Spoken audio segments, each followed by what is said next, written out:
عزت، لفظ عزت جو ہے عزیزان گرامی، شاید میں اور آپ سب محنتیں اس لیے کر رہے ہیں کہ ہمیں عزت مل جائے.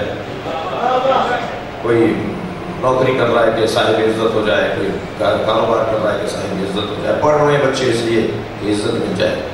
چاہیے وہ چیز جو ہے کسی اور کے ہاتھ میں. تو بہتر یہ ہے کہ ہم اس کو راضی کرتے رہیں، پھر ہمیں عزت مل جائے گی، عزت مل جائے گی. اب اس عزت کو حاصل کرنے کے لیے کیا کریں کہ عزت انسان کو حاصل ہو؟ ہمیں اللہ کا قرب حاصل کرنا پڑے گا. عزت کہتے کسے ہیں؟ صرف تعریف سن لیں میرے کم سن ساتھی. عزت کہتے کسے ہیں؟ عزت کہ جب میں تعریف کروں گا تو تعریف کی جاتی ہے رسم تام سے، رسم ناقص سے، حد تام سے، حد ناقص سے، تشبیہ سے، تمثیل سے. تو میں یہاں پر تمثیل کے ذریعے سے تعریف عزت اگر کروں کہ عزت کسے کہتے ہیں، تو آپ کیل کو تصور میں لے کر آئیے.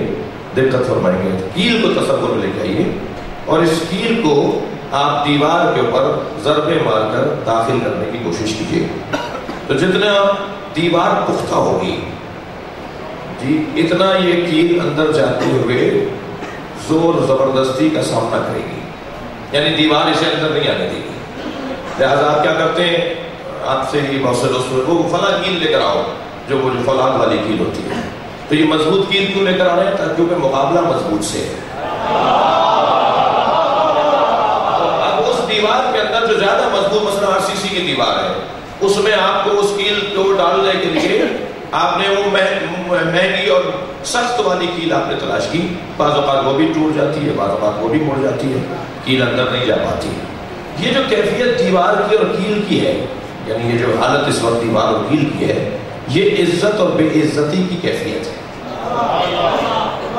یعنی اس وقت دیوار نے ثابت کیا ہے کہ میں صاحب عزت ہوں، میں غیر کو جگہ نہیں بنانے دوں گی. اور یہی کیل اگر آپ عزیزان گرامی لکڑی پر ٹھوکیے تو شاید 2 ضربوں میں ہی لکڑی میں کیل چلی جائے گی. تو یہ جو لکڑی ہے یہ اس کی نسبت عزت میں کمزور ہے. اس نے جلدی جگہ بنانے دی ہے اپنے غیر کو. یہ وہ صاحب عزت نہیں ہے جیسی وہ صاحب عزت ہے، جلدی اس نے جگہ بنانے دی ہے.